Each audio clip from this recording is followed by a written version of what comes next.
Welcome back to Teddy Bear Knives. Today we're building what is it? It turns into, I think, 6.5-inch blade, 4.5-inch handle, 11 inches overall hunting knife.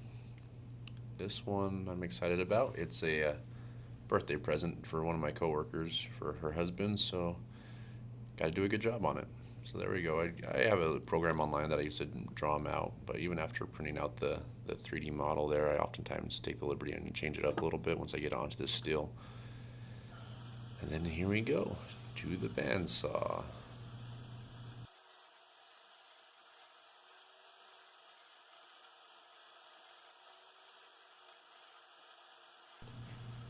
Now this is actually the first time I've used my bandsaw in this mount that I built for it. It's a really quickly thrown together wooden blocking mount, but it works well. But as you see here, the entire table or tray there is sliding away from me, so I gotta improvise on the fly, but that's half the fun, right? Trying to figure out how to make your tools work properly because you're too cheap to buy the right tools.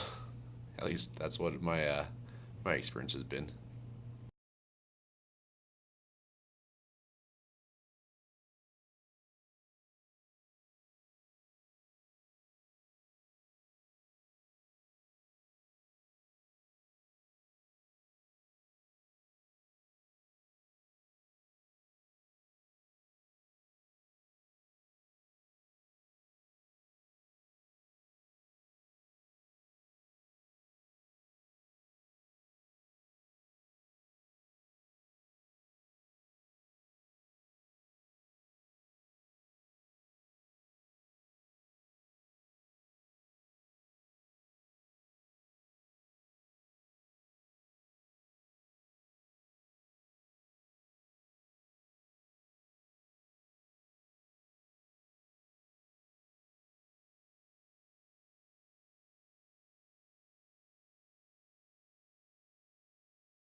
So after a surprisingly limited amount of time, we are now have the blank to shape.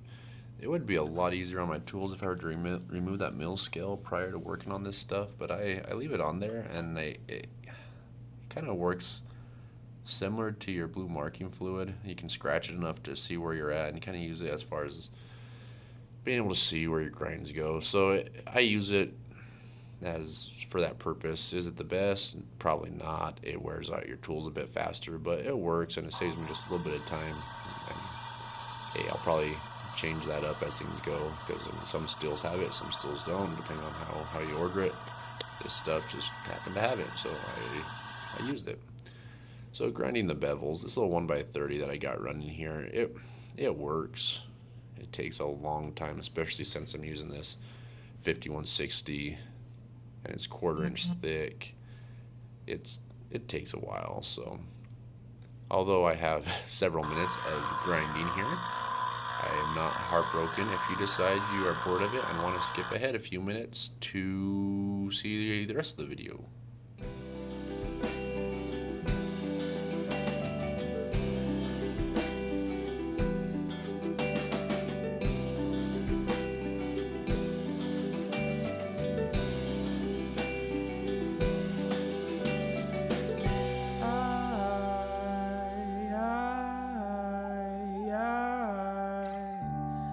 Nowhere else to hide.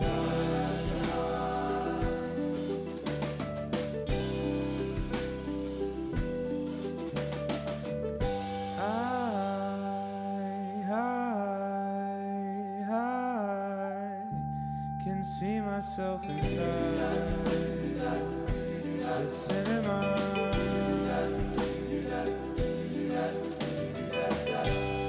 Rhino, carry me. Rhino, carry me.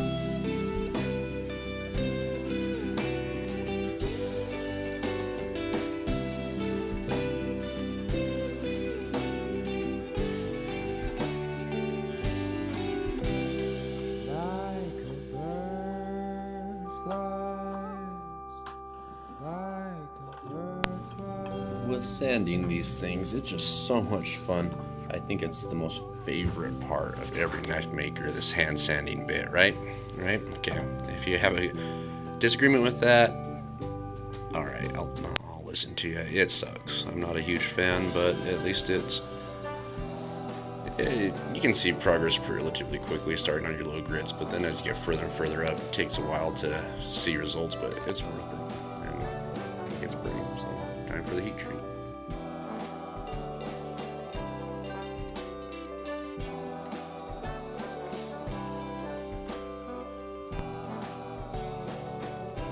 So as you can see here that I have hogged out the handle for pinholes as well as a little bit of weight, and it's kind of grimy there. I've went ahead and normalized it twice before this. This is my quenching cycle here. So I've heated it up to critical twice and let it cool down to try to normalize and align the grain structure. So from here, it's just waiting for it to get warm. I have a large 2.5, 3-inch pipe that I have in the middle of my coal forge here, or charcoal forge, and it just creates a really nice oxygen deprived environment for that blade. It takes a little bit longer to heat up, but doing it this way, I've had very little issue with scale. But the first couple I did, just straight in the fire, worked well. It got hard, but it got scale like crazy. But using this pipe method works really, really well. So we just wait and wait and wait.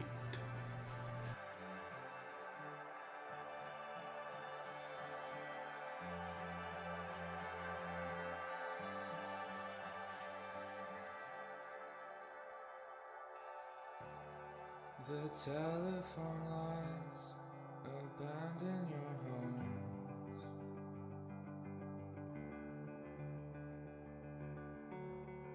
The hospital cries abandon your homes.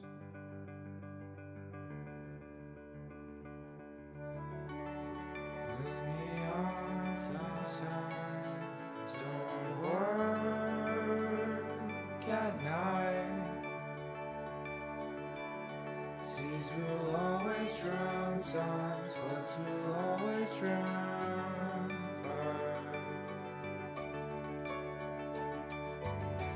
I dug a hole in the ground to hear the radio sound. I sunk my teeth in the street, I hide my eyes from the sheet.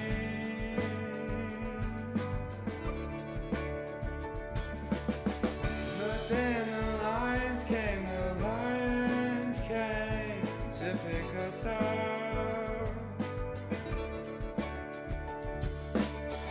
But then the lions came to take us up.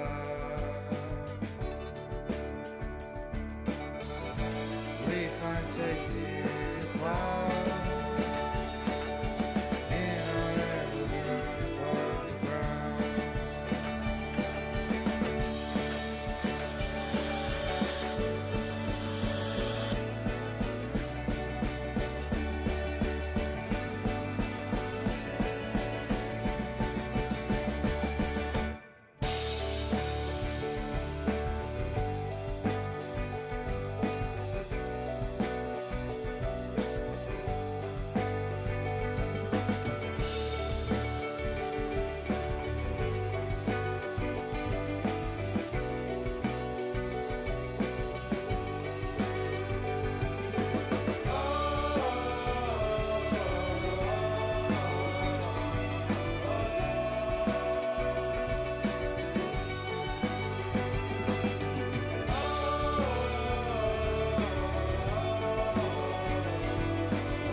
So after getting that blade polished up to, I think I'd do 400 grit, I think is what I did on this one. I'd do this lovely electro etching. Now you can go out and spend a lot of money on a machine and probably get really good results, but I did a very simple process. Went and got I think it's like a $5 battery trickle charger from Harbor Freight, got some vinyl stickers, and some salt water. And it worked out really, really well. I was pleasantly surprised. Just dabbing around with the Q-tip, dipped in salt water, and the results. Oh, I have it at an angle, my bad. So as you can see, it worked out real well. Plenty deep. Everything was great. And for this build, I am using Purple Heart, a pretty dense hardwood. And as you can see, it has a very purplish color, hence the name. And okay, enjoy watching. This was the fun part. I have more of a background in woodworking than I do in metalworking right now. I've done my fair share of welding and fabricating, but wood's been where I've done most of my work, so it's a bit more familiar. Although, this is the first time I've worked with Purple Heart at this scale. Like, I've done little inlays and stuff here and there, but this is the first big chunk I've dealt with, and it's fun to work with, but kind of hard.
Time for the fit and finish, the glue up. So I wiped down all the surfaces, handle, wood, pins, everything with acetone. Then I use this lovely Gorilla Glue epoxy. I haven't done a whole heck of a lot with it, but the ones I have done seem to hold well, it sets well, and I haven't had any issues. Try to get everything fit up beforehand. I've done a couple dry fits, made sure everything actually does go together. And even after a couple dry fits, once you get the glue on, everything seems to not quite fit the same. So I get everything on, and unfortunately, the video that I took of me shaping the handle didn't record as Word. So there you go, partially finished, and finally, after 13 minutes and 24 seconds, here's the final product. We have a Purple Heart, I believe it's 5-inch handle, 4 3/4 handle, 6.5 blade, 11 and a bit overall. Turned out nice. Has the stainless steel pins, 5160, 1/4 inch steel, all done.